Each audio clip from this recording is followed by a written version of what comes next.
சூரியனை வழிபட வேண்டியதான நாள் தான் இந்த உத்தராயண புண்ணிய காலம்னு சொல்லக்கூடியதான பொங்கல் திருநாள், தை மாதம்.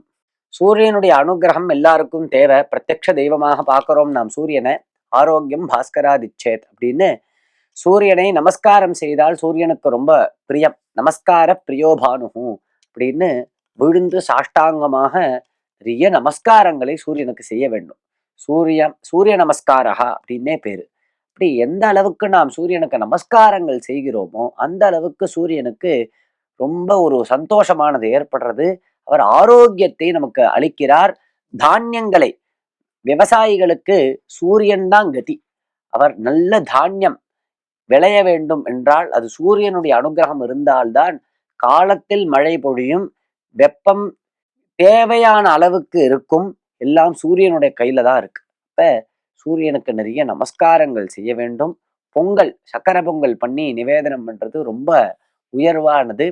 வழுக்க தேங்காய் அப்படின்னு சொல்லுவா. அந்த தேங்காவை சூரியனுக்கு நிவேதனங்கள் செய்ய வேண்டும்.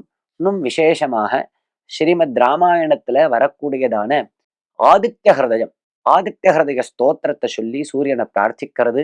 அதே மாதிரி கோளறுப்பதிகம் அப்படின்னு இருக்கு.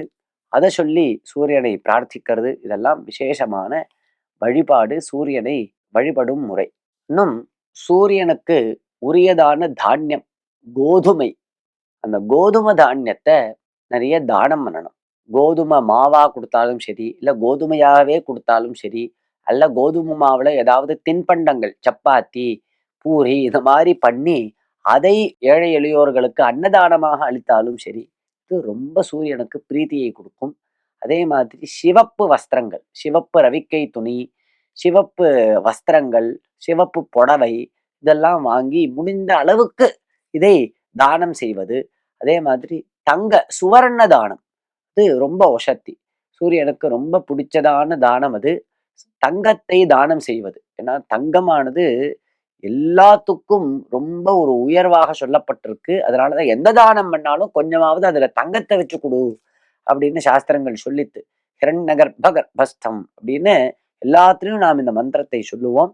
அப்படி இருக்கிறச்ச தங்கத்தை தானம் பண்றது இது நல்ல ஒரு உயர்வான வேத விற்பன்னர், உயர்வான மனுஷ்யர், பக்தர். அவருக்கு சூரியநாராயணராக அவரை பாவித்து அவருக்கு பூஜை செய்து இந்த தங்கத்தை அளிப்பது என்பது மிகவும் சூரியனுடைய அனுகிரகத்தை, மிகவும் சூரியனுக்கு சந்தோஷத்தை அளிக்கக்கூடிய செயல், சூரியனுடைய அனுகிரகத்தை ஏற்படுத்தக்கூடிய செயல்.